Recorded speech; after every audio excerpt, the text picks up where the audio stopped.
Paul of പോളിൽ BJP 39 to 49, Aam Aadmi party 21 to 31.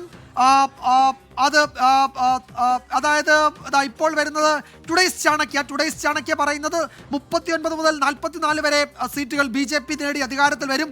25-28 am Aadmi party എന്നത് പറയുന്നു. അതായത് നമ്മൾ ഓർക്കേണ്ടത് ഇതുവരെ വന്ന എല്ലാ സർവേകളും BJP അബ്സല്യൂട്ട് മെജോറിറ്റി, കേവല ഭൂരിപക്ഷം നേടി അവിടെ അധികാരത്തിലേക്ക് വരുന്നു എന്നത് തന്നെയാണ്.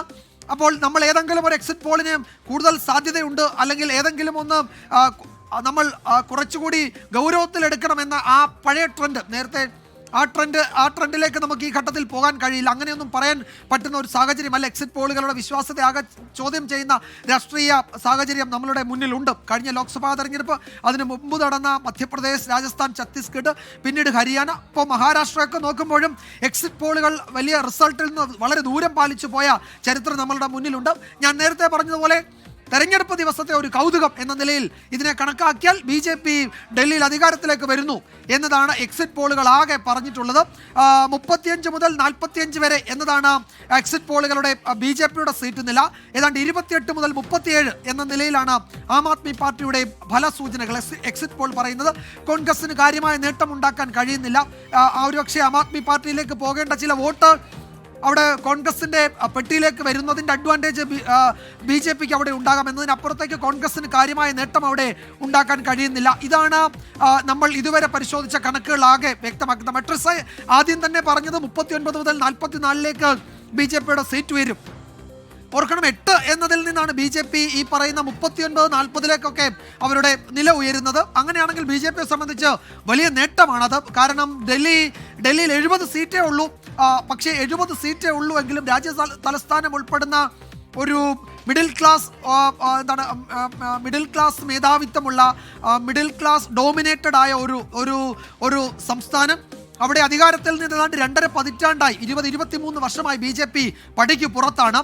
അങ്ങനെ തുടർച്ചയായി അധികാരത്തിന് പുറത്തു നിൽക്കുന്ന ഒരു സംസ്ഥാനത്ത് BJP തിരിച്ചു വരുന്നു എന്നത് BJPയെ സംബന്ധിച്ച് അവരുടെ രാഷ്ട്രീയ ആത്മവിശ്വാസം കൂട്ടുന്ന ഒരു ഘടകമാണ്. ഈ എക്സിറ്റ് പോള് അതേ നിലയിൽ ഫലിച്ചാൽ, പക്ഷേ അതല്ല, വീണ്ടും തിരിച്ച് ആം ആദ്മി പാർട്ടി അധികാരത്തിലേക്ക് വരികയാണെങ്കിൽ BJPയെ സംബന്ധിച്ച് അത് കനത്ത തിരിച്ചടിയുമാണ്. അവരുടെ ഡൽഹിയിൽ അധികാരത്തിൽ വരിക എന്നത് കൊണ്ടുപിടിച്ച ശ്രമം, ബജറ്റിലെ മിഡിൽ ക്ലാസിന് അനുകൂലമായ പദ്ധതികൾ, തെരഞ്ഞെടുപ്പ്, വോട്ടെടുപ്പ് ദിവസം കുംഭമേളയിലേക്ക് പോയി നരേന്ദ്രമോദിയുടെ സ്നാനം, അതിൻ്റെ ദൃശ്യങ്ങൾ പ്രചരിച്ചതൊക്കെ ഇതൊക്കെ തെരഞ്ഞെടുപ്പിനെ സ്വാധീനിക്കുന്ന ഘടകങ്ങൾ തന്നെയാണ്. വലിയ അഴിമതി ആരോപണം ആം ആദ്മി സർക്കാരിനെതിരെ BJP ഉയർത്തി. കെജ്രിവാളിൻ്റെ വീട് മോടി പിടിപ്പിക്കൽ അടക്കം, മദ്യനയ അഴിമതി അടക്കം ഉയർത്തി. നരേന്ദ്രമോദിയും അമിത്ഷായും JP നദ്ദയും രാജ്നാഥ് സിംഗും അടങ്ങുന്ന വലിയ സംഘം ക്യാമ്പ് ചെയ്ത് പ്രചാരണം നടത്തിയാണ്. അപ്പോൾ അത് ഫലം കണ്ടില്ലെങ്കിൽ BJPയെ സംബന്ധിച്ച് ചോദ്യങ്ങൾ ഉണ്ടാകും. തന്നെയുമല്ല, ഡൽഹിയിലേത് ഒരു കൂട്ടുകക്ഷി സർക്കാരാണ് BJP അധികാരത്തിലിരിക്കുന്നത്. അപ്പോൾ ആ കൂട്ടുകക്ഷി സർക്കാരിൽ BJPക്ക് മേൽ ചോദ്യങ്ങൾ ഉണ്ടാവാതിരിക്കണമെങ്കിൽ ഈ തെരഞ്ഞെടുപ്പ് വിജയങ്ങളാകെ ഒരു റാലിയായി BJPക്ക് വേണ്ടതുണ്ട്. അവിടെ ഹരിയാനയിൽ അത് സംഭവിച്ചു, മഹാരാഷ്ട്രയിൽ അത് സംഭവിച്ചു, ഡൽഹിയിൽ കൂടി അത് സംഭവിച്ചാൽ BJPയെ സംബന്ധിച്ച് നരേന്ദ്രമോദിക്ക് അധികാരത്തിൽ കുറെ കൂടി ആത്മവിശ്വാസത്തോടെ പ്രധാനമന്ത്രി കസേരയിൽ ഉറച്ചിരിക്കുന്നതിന് ആ ഫലം ഗുണം ചെയ്യും. പിന്നീടുള്ളത് ബീഹാറാണ് വരാനിരിക്കുന്നത്. ബീഹാറിലും BJP ആത്മവിശ്വാസം ഉള്ള ഒരു സംസ്ഥാനം കൂടിയാണ്. അതവിടെ നിൽക്കട്ടെ. പക്ഷേ നമ്മളെ സംബന്ധിച്ചിടത്തോളം ഇപ്പോൾ വരുന്ന ഫലസൂചനകൾ BJP ഏതാണ്ട് 40-45% വോട്ടോടെ ഡൽഹിയിലെ അധികാരത്തിലേക്ക് തിരികെ വരുന്നു എന്ന എക്സിറ്റ് പോൾ ഫലങ്ങളാണ്. ഞാൻ ആവർത്തിച്ചു പറയുന്നു, ഈ തെരഞ്ഞെടുപ്പ് ദിവസം, വോട്ടെടുപ്പ് ദിവസത്തെ ഒരു രാഷ്ട്രീയ കൗതുകം എന്ന നിലയിൽ മാത്രം പ്രിയപ്പെട്ട പ്രേക്ഷകർ ഈ എക്സിറ്റ് പോളിനെ കാണുക. എക്സിറ്റ് പോൾ ഇസ് നോട്ട് ഒരു എക്സാക്ട് പോൾ അല്ല എന്ന് നമ്മൾ എപ്പോഴും പറയുന്നത്. എക്സാക്ട് പോളിൻ്റെ റിസൾട്ട് അല്ല, അത് ശനിയാഴ്ച മാത്രമേ വരൂ. പക്ഷേ അങ്ങനെയൊക്കെ പറയുമ്പോഴും ഈ ദിവസത്തെ ഒരു രാഷ്ട്രീയ കൗതുകമാണ്. രാഷ്ട്രീയ വിദ്യാർത്ഥികളെ സംബന്ധിച്ച് അതിൽ അനാലിസിസിൻ്റെ സാധ്യതയുണ്ട്. ആ സാധ്യത ഉപയോഗിക്കുക എന്നത് മാത്രമേ ഉള്ളൂ.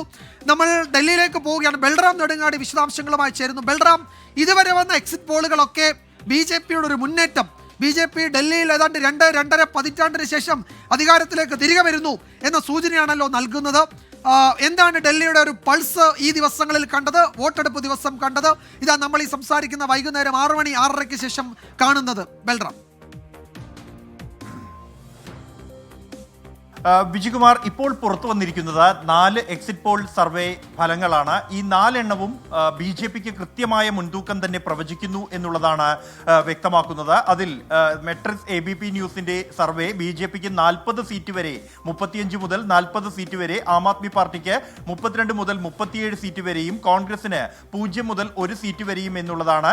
അതിൽ BJPയും ആം ആദ്മി പാർട്ടിയും തമ്മിലുള്ള വോട്ട് ശതമാനത്തിലെ വ്യത്യാസം 2% മെട്രിക്സിന്റെ സർവേ സൂചിപ്പിക്കുന്നത്. JVC എക്സിറ്റ് പോളിൽ BJPക്ക് 39 മുതൽ 45 സീറ്റുകൾ വരെയും ആം ആദ്മിക്ക് 22 മുതൽ 31 വരെയും കോൺഗ്രസിന് 2 സീറ്റ് വരെയുമാണ് പ്രവചിക്കുന്നത്. പീപ്പിൾസ് പൾസ് 51 മുതൽ 60 സീറ്റുകൾ വരെ BJPക്ക് പ്രവചിക്കുന്നു.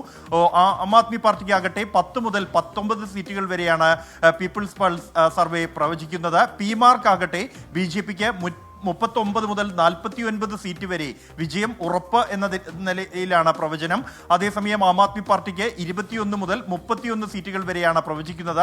ഇത്തവണ തെരഞ്ഞെടുപ്പ് പ്രചരണ ഘട്ടത്തിൽ ഏറെ മുന്നിലായിരുന്നു BJP എന്നുള്ളത് യാഥാർത്ഥ്യമാണ്. പ്രത്യേകിച്ചും BJPയുടെ പ്രചരണം എന്നുള്ളത് ഈ തെരഞ്ഞെടുപ്പ് പ്രഖ്യാപിച്ച ശേഷം തുടങ്ങിയതല്ല. കഴിഞ്ഞ ഏതാനും വർഷങ്ങളായി തന്നെ BJP ആം ആദ്മി പാർട്ടിക്കെതിരെ കെജ്രിവാളിനെ ലക്ഷ്യമാക്കി പ്രചരണം നടത്തുന്നുണ്ട്.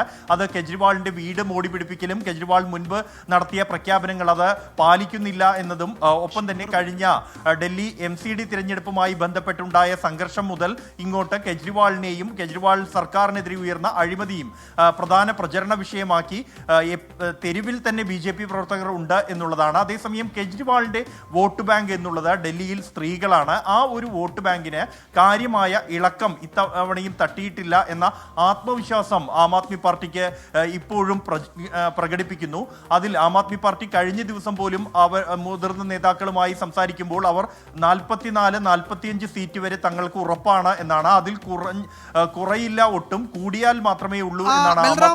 ഒരു കാര്യമുള്ളത്, ഇപ്പോൾ ന്യൂഡൽഹി മണ്ഡലത്തിലടക്കം ഇപ്പോൾ ചില ആം ആദ്മി പാർട്ടി നേതാക്കൾ കഴിഞ്ഞ ദിവസം പറഞ്ഞതായി ദേശീയ മാധ്യമങ്ങൾ റിപ്പോർട്ട് ചെയ്തു. അതിന്റെ വസ്തുത പരിശോധിക്കേണ്ടതുണ്ട്. ന്യൂഡൽഹിയിൽ പോലും അരവിന്ദ് കെജ്രിവാളിന് അവസാനത്തെ കണക്കെടുപ്പിൽ 5000-ന്റെ ഭൂരിപക്ഷത്തിനപ്പുറത്തേക്ക് പോകാൻ സാധ്യതയില്ല എന്ന് പറയുന്നു.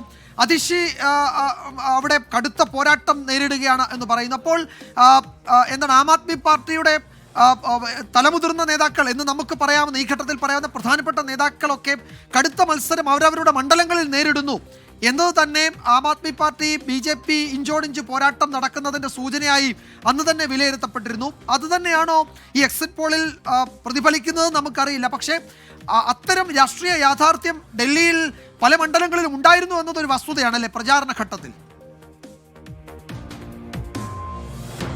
തീർച്ചയായും വിജയകുമാർ, കാരണം ആം ആദ്മി പാർട്ടിയുടെ മുതിർന്ന നേതാക്കളെ ലക്ഷ്യം വെച്ച് തന്നെയായിരുന്നു BJP സ്ഥാനാർത്ഥികളെ തീരുമാനിച്ചത്. ഇത്തവണ പ്രത്യേകിച്ചും മുതിർന്ന സ്ഥാനാർത്ഥികളെ, പ്രാദേശികമായി ബന്ധമുള്ള വോട്ട് ഉറപ്പുള്ള സ്ഥാനാർത്ഥികളെയാണ് BJP ഈ ആം ആദ്മി പാർട്ടിയുടെ മുതിർന്ന നേതാക്കൾക്കെതിരെ നിയോഗിച്ചത്. ഒപ്പം തന്നെ കോൺഗ്രസിന്റെ സാന്നിധ്യവും ഇത്തവണ എടുത്തു പറയേണ്ടതുണ്ട്. കഴിഞ്ഞ 2 തെരഞ്ഞെടുപ്പുകളിൽ കോൺഗ്രസ് പൂർണ്ണമായും ഈ തെരഞ്ഞെടുപ്പിൽ തഴയപ്പെട്ട നിലയിലായിരുന്നുവെങ്കിൽ പ്രചരണത്തിലും കോൺഗ്രസ് ഗ്രൗണ്ടിൽ കാണാൻ കഴിയുമായിരുന്നില്ല. എന്നാൽ ഇത്തവണ വ്യത്യസ്തമായി നേരത്തെ സ്ഥാനാർത്ഥികളെ പ്രഖ്യാപിച്ചു. ഒപ്പം തന്നെ ഈ അരവിന്ദ് കെജ്രിവാളിനെതിരെ മുൻ മുഖ്യമന്ത്രി ഷീല ദീക്ഷിതിന്റെ മകൻ സന്ദീപ് ദീക്ഷിതിനെ തന്നെ രംഗത്തിറക്കി തുടങ്ങിയ നീക്കങ്ങൾ കോൺഗ്രസിന്റെ ഭാഗത്തു നിന്നും ഉണ്ടായി. ഇത് ഈ ആം ആദ്മി പാർട്ടിയുടെ വോട്ട് ബാങ്ക് എന്നുള്ളത് കോൺഗ്രസിൽ നിന്നും ചോർന്ന വോട്ടുകൾ തന്നെയാണ്. ഇത് കോൺഗ്രസ് തിരിച്ചുപിടിക്കാൻ കഴിഞ്ഞാൽ അതിന്റെ ഗുണം ലഭിക്കുക അവസാന ഘട്ടത്തിൽ BJPക്ക് ആയിരിക്കുമെന്ന് BJP കണക്ക് കൂട്ടുന്നുണ്ട്. അത് ഈ സ്ഥാനാർത്ഥികളെ നിയോഗിച്ചത് മുതൽ മറ്റ് പല ഫാക്ടറുകളിലും അത് ഇത്തവണ അനുകൂലമാകും എന്ന ഒരു കണക്കുകൂട്ടൽ BJPക്ക് ഉണ്ട്. അരവിന്ദ് കെജ്രിവാൾ കടുത്ത മത്സരം ഡൽഹിയിൽ നേരിടുന്നുണ്ട് BJP സ്ഥാനാർത്ഥി പർവേഷ് വർമ്മയിൽ നിന്ന് എന്നുള്ളത് യാഥാർത്ഥ്യമാണ്. അത് ആം ആദ്മി പാർട്ടിയും തിരിച്ചറിയുന്നുണ്ട്. കെജ്രിവാൾ ഇത്തവണ പരാജയപ്പെടുത്തും എന്ന പ്രഖ്യാപനം വരെ BJP നടത്തുന്നുണ്ട്. ഇത്തരത്തിൽ അതിഷിയായാലും ഒപ്പം തന്നെ മനീഷ് സിസോദിയ ആയാലും കടുത്ത മത്സരം ഇത്തവണ നേരിടുന്നു. ഇവരുടെയെല്ലാം പ്രതിച്ഛായ തകർക്കാൻ കഴിഞ്ഞിരിക്കുന്നു. ഒപ്പം വലിയ സ്ഥാനാർത്ഥികളെ ഇവർക്കെതിരെ നിയോഗിക്കാൻ കഴിഞ്ഞിരിക്കുന്നു എന്നുള്ളതും BJPയുടെ ആത്മവിശ്വാസം വർദ്ധിപ്പിക്കുന്നുണ്ട്.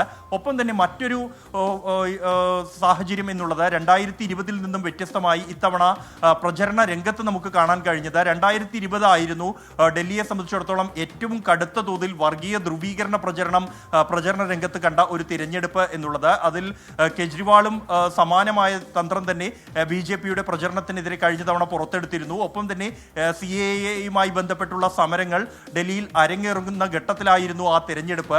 കടുത്ത തോതിൽ ധ്രുവീകരണമുണ്ടായ ഘട്ടത്തിൽ വലിയ വിജയം ആം ആദ്മി പാർട്ടിക്ക് നേടാനാകി. അതിലൊരു പ്രത്യേക സാഹചര്യം എന്നുള്ളത് കൃത്യമായി തന്നെ ബൽറാമിലേക്ക് വരാം, ഞാൻ വേഗത്തിൽ വരാം. ഇപ്പോൾ വന്ന ചില പുതിയ ഏജൻസികളുടെ കണക്കുകൾ കൂടിയുണ്ട്. എനിക്ക് തോന്നുന്നത് ഇന്ത്യയിലെ ഒട്ടുമിക്ക പ്രധാനപ്പെട്ട ഏജൻസികൾ ആകെ ഡൽഹിയിലെ എക്സിറ്റ് പോളിൽ പങ്കാളിയായിട്ടുണ്ട്.